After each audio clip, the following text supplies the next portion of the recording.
Hi, I'm Janette Danella, your host of The Burning Question at thetriangle.org.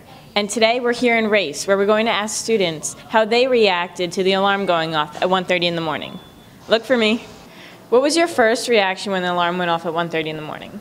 Well, we thought it was a fire drill because we had had one like 2 days before. So we kind of like sat in bed and we're like, oh my gosh, this is happening again. And we kind of rolled out of bed, put our sweatpants on and walked outside. I didn't even have a jacket.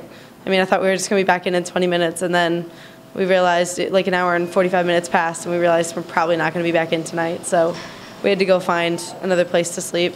And that annoying alarm goes off that says, like, please evacuate the building. And I thought it was a joke, but I left anyway. And in like these little shorts and like a tank top, out in like 20-degree weather, it's raining or snowing or whatever weather, and no one knows what's going on. And everyone's just like sitting outside by North.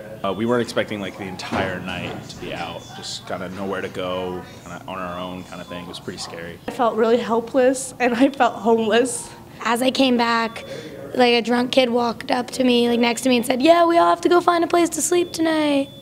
So that's when I found out that I wasn't allowed back in the building that night from someone on the street. You were evacuated from your room. Was it hard to find a place to sleep the night of the evacuation? Yeah, it was really hard. Most of my friends were asleep and not answering their phone.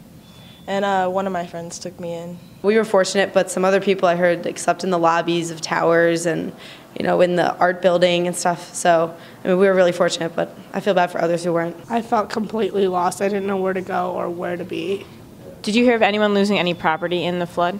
Yeah, some girl on the 6th floor lost like almost everything, and she actually tripped on the water that, because her room was one of the main ones that flooded, the sprinklers went off.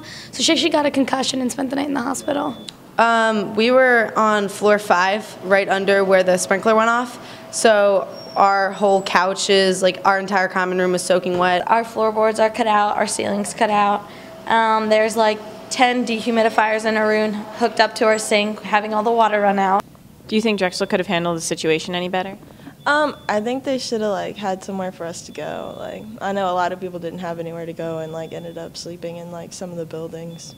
I think they should have had an emergency plan intact for, you know, if this ever happens again. I mean, it happened at Millennium last year, so I'm surprised they didn't know what to do. How long do you think people are going to be displaced for? I heard that it was going to be indefinitely. I mean, with the water damage, I'm guessing probably a couple weeks. They said probably until spring term or something, but a lot of people are thinking it's going to be longer than that. The most recent thing I heard was a month or something, but that's all I've heard. A month at the earliest, I guess. I heard it's going to be until the end of the entire academic year, so it kind of sucks.